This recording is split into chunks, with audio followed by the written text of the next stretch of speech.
Bàbá ni a bá ṣe kò sí jù ewé rí jì. Ewé rí jì lọ́jà. Àbújá lọ́la ewé rí jì lọ́jà. Ọmọ lọ́jọ́ rẹ̀ ewé rí jì lọ́jà. Láṣẹ Àbújá ewé rí jì lọ́jà. Bàbá ni bá bínú ẹ̀yìn àbáṣe. Ẹ̀yìn àbáṣe kò fèrè jù ewé rí jì. Nàìjíríà bó ṣe lu Haúsá bó ṣe Ìgbò ni ọmọ Yorùbá àsìkò tá a ń rí màá láwà yìí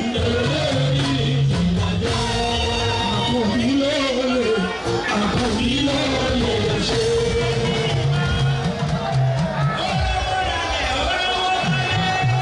Ladies and gentlemen, Chairman Park Management Committee, Lagos State, Dr.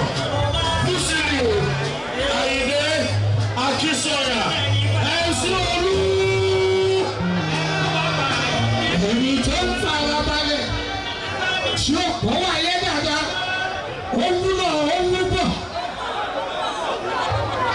ó ṣàkọ ẹni ó wúlò ó tẹ́bọ̀ wúlò.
Sit down.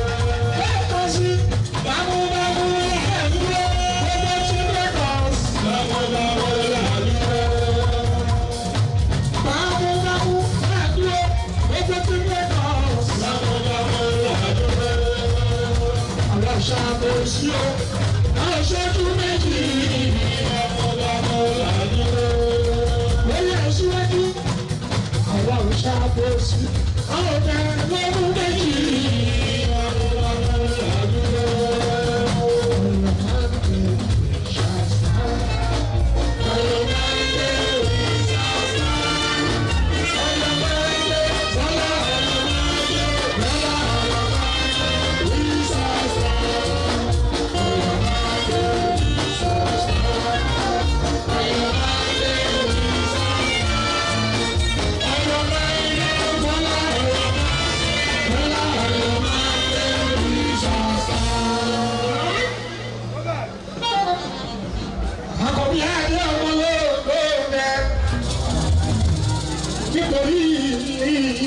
Láṣẹ wá bí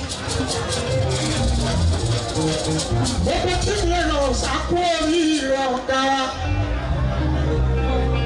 lọ́wọ́ báyìí àti ní ti Nàìjíríà torí aṣíwájú lọ́wọ́ báyìí àti ní ti Nàìjíríà torí aṣíwájú gbogbo tí Nàìjíríà látẹ̀kọ́ tó kù Ọ̀yọ́ gbogbo South West kọjá lọ sí ilẹ̀ àwọn Haúsá àti ní ti Nàìjíríà torí aṣíwájú àkọ́bí ọmọlọ́ọ̀lọ́ọ̀dẹ díjì wa àtọ̀rì ìbò kíákí ní ọ̀pọ̀ ìdí ìṣúrú. Kí Lagos Party ṣe kẹ́kọ̀ọ́ ṣe o la máa tún Nàìjíríà ṣe dájú. Bàbá ló mú méjì iwájú lójú kún gbé àkọ́bí àgbé mi ọ̀gá wa. Àkọ́bí wọ́n lọ́wọ́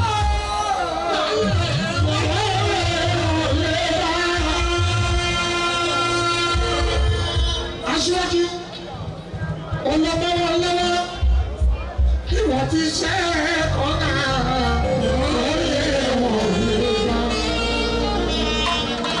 Aṣọ àlà lè bá máa ń wọ̀ ẹni bá lórúkọ ó ṣe rẹ̀ gan. Mo láṣọ àlà òun lè bá máa ń wọ̀ Àkànbí ẹni bá lórúkọ ó ṣe rẹ̀ gan. Ìjà méjì tó lásìkò mi oníṣàkọlá ọ̀dọ́ ẹ̀jì alábàmbí. Nítorí ìlídà kan bí aṣíwájú Àkànbí ọmọlódé odòdè kì í kú odòdè kì í ṣá odòdè kì í gbó àkóńdàlú odòdè àpapọ̀ bí aṣíwájú Àkànbí tí ẹ̀rọ ọ̀pọ̀ wọ́n bá gbẹ́gbẹ́ tó sílẹ̀ pọ́ńkẹ́ nílé lórí o. Àwọn kan ni wọ́n sùn lé Àkànbí aṣíwájú.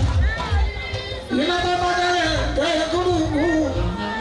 Ẹyẹ mi ló fi sún wá sí ìwò lójú. Gbogbo àwọn ṣe bá lórí ìgbà yẹn. Àkànbí yóò ṣe fún nílé, ó ṣe dáadáa.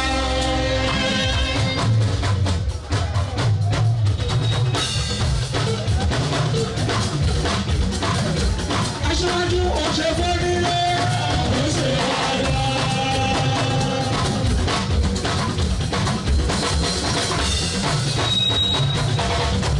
Tinubu ṣe fàyè jìrò, ó ṣe dáadáa.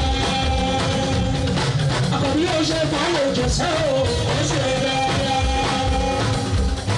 Àsìkò bí kò pàṣẹ sọ ẹ̀wù, àsìkò bí kò pàṣẹ sọ ẹ̀wù.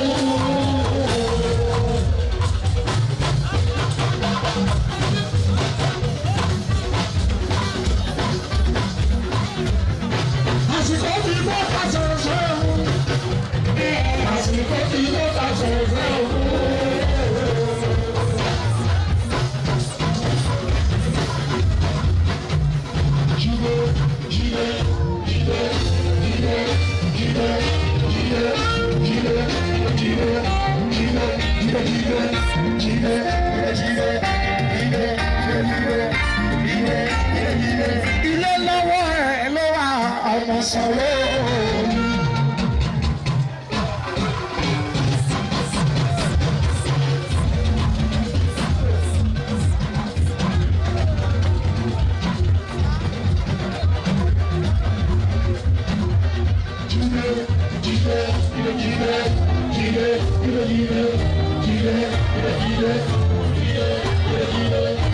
Gbogbo ní láwọn ẹ̀ lọ́wọ́ ọmọ sọ̀rọ̀ yìí.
Torí aṣíwájú la ṣe wá bí ẹlú jí pé BOS la ṣe wá bí àsìkò ìṣèlú náà ti bẹ̀rẹ̀ alábá bí ọ̀lẹ́tọ̀ tó ní tó wù ọ̀tọ̀ bó ṣe mú ẹ̀fọ́ lọ́tọ̀ àìlè àgbẹ̀. Mo ti sọ lẹ́kọ̀ọ́ tí Lagos tẹ́lẹ̀ òní la fi lọ́lẹ̀ lójú tí Nàìjíríà torí aṣíwájú.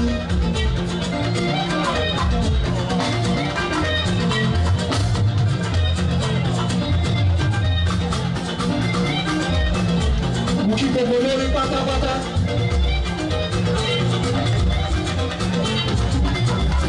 Olúwayé ló ní ìfúnṣì gbogbo lórí pátápátá. Ìgbàwá ìjòyè ètò tí Nàìjíríà ní o lábẹ́ Management Committee Lagos State Management Committee Lagos State àìlèmú sí ìlú ọmọ akéwì sọ̀rọ̀ ayédáde mùsùlùmí wò ó ọmọ.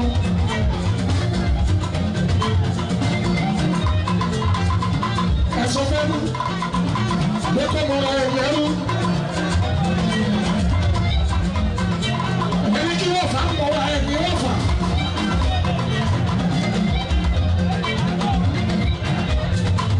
Ẹni ká wà náà ní ọmọ lọ́tàtò ní tó ọ̀tọ̀.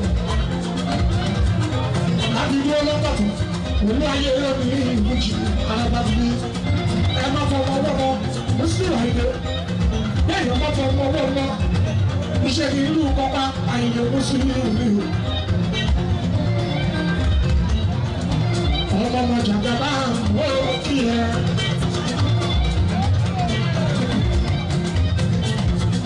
Àìdè wọ́n máa mọ́ ní náà sọ ẹ̀kú gbogbo yín pátápátá. Wípé wọ́n ó pa ọ́. Abúlé iṣẹ́ pa ọ́.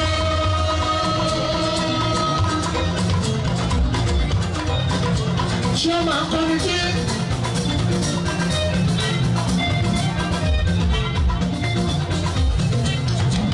Aṣojú Bọ́lá, ààrẹ Tinubu, 2023, membership flagon. Program Team Lagos to Nigeria. Team Lagos Nigeria.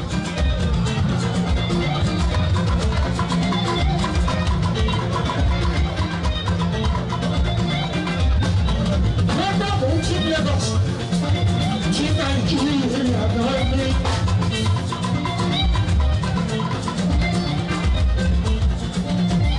Òkèta àtẹ́kàlẹ̀ torí aṣíwájú.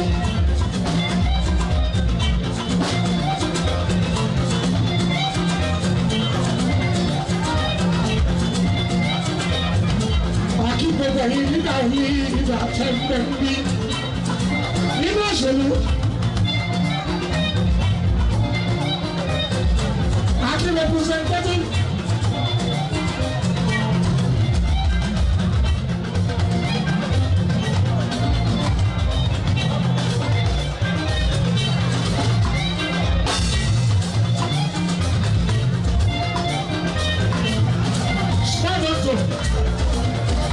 Báwo lè mọ ọ̀gbọ́n ṣe?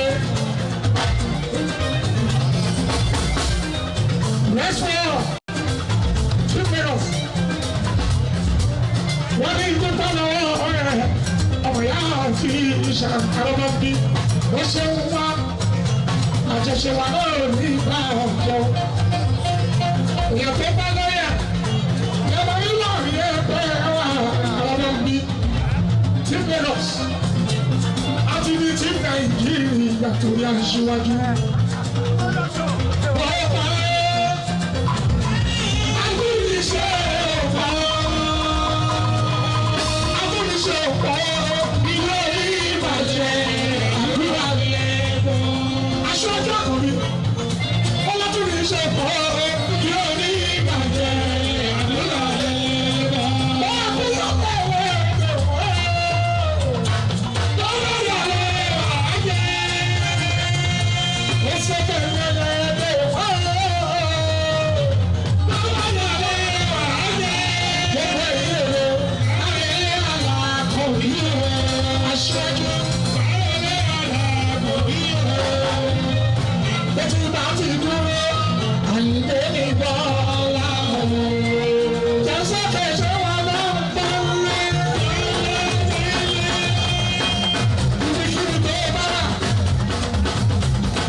ṣe fi sọ̀rọ̀ ọjọ́ iná kẹ́kọ̀ọ́.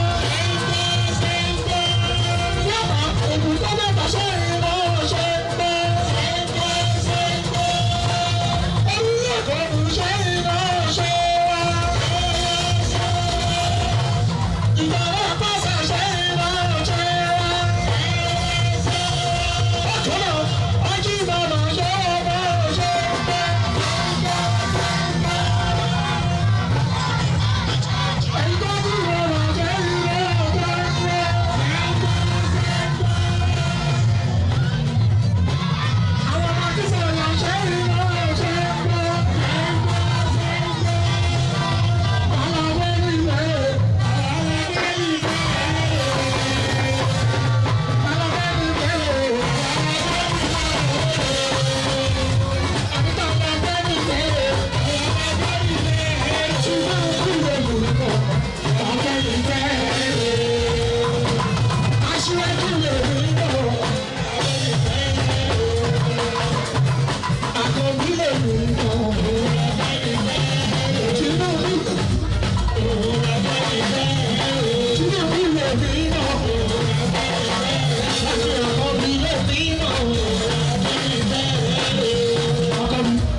Aṣíwájú.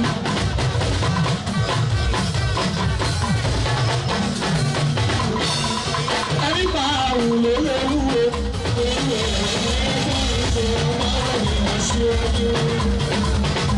Akọni kíní kan ò lè ṣe. Aṣíwájú kíní kan ò lè ṣe.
Ṣe ń bí àwọn sọ̀rọ̀ òṣèlú àwọn apájà aṣíwájú àwọn àgbà apájíló Olúṣọlá ọmọ Sanwó-Olú àwọn ọba Lagos Park Monitoring Committee Chief Nigeria arábàbí olùyẹ ní ìfújì nítorí aṣíwájú. Àkànbí ìlàdé, àkànbí ìlàdé, aṣíwájú làwọn ta. Àkànbí ìlàdé, ọjà ọlọ́run ti fèrè sí. Àkànbí, oṣù làwọn ta. Àkànbí ìlàdé. I'd like to recognize and welcome.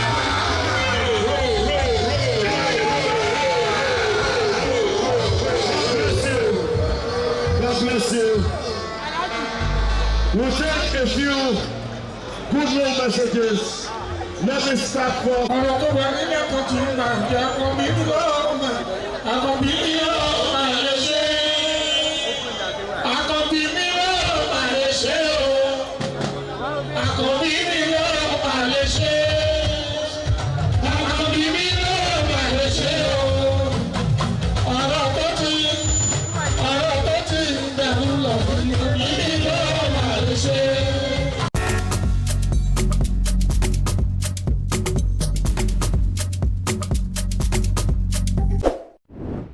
Kilarigbo Live TV, ìkànnì amúlùdún àkọ́kọ́ tó ń gbé àṣà àti ìṣẹ̀lẹ̀ Yorùbá lárugẹ.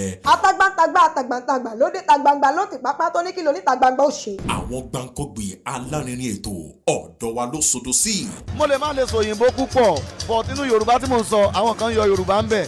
Ṣé báwa náà kọ́ Ọlọ́run ọba ni kámú láti Kilarigbo Unlimited. Kilarigbo Unlimited ládùn ètò tí kò láfiwé. Alárakúàrà. Orí ètò Alárakúàrà ní àwàyè lórí Kilarigbo TV. Mo lo ata, tomatoes, àlùbọ́sà, ẹyin, mo lo carrot, mo dẹ̀ tún fi hot dog náà sí. Mélòó la fẹ́ kà nínú eyín Adépèlé KPK kò gbọ̀kẹ̀. Kilarigbo ló ń jẹ́ bẹ́ẹ̀. Ká ṣe àkálẹ̀ àwọn ayẹyẹ lọ́nà tí ìgbàlódé léyìí tẹ́yìn ó sì gbádùn ẹ̀. Ọba sọ́yọ̀ ọ̀rọ̀ jábẹ́sì padà, ìwọ ni Olúwa wá fàyè mi ṣe yanu. Kilarigbo Live TV gbọ́ ń pa ẹ̀. Fún ìpolówó ọjà tàbí àkálẹ̀ èyíkéyìí ayẹyẹ tẹ́ bá fẹ́ ṣe ìyún event coverage pẹ̀lú owó tí ò gani lára. Kilarigbo Live TV ẹ̀rọ amóhùnmáwòrán tíá.